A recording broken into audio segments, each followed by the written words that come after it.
Yeah, absolutely. Canada is certainly unique with respect to the crypto industry when you think about it from a global perspective.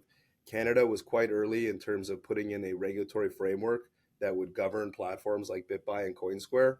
And at the same time, they understood that it would be a starting point. No one expects regulators to get things right the first time, but really putting a framework in place and working with, platforms like ours to find that balance was a really important step. We think the Canadian market has matured quite a bit since then.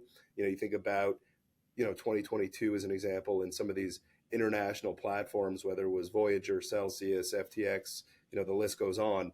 But none of this activity originated in Canada. And we think that's a really good reflection of the regulatory environment that, has been put in place here.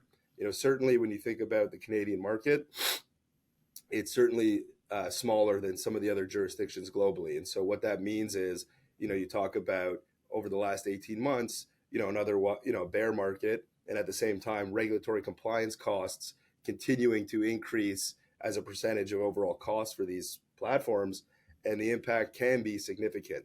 And so WonderFi has been, at the front of this, really consolidating these smaller Canadian crypto exchanges, and we've acquired 5 of the 11 regulated crypto trading platforms in Canada over the last 18 months.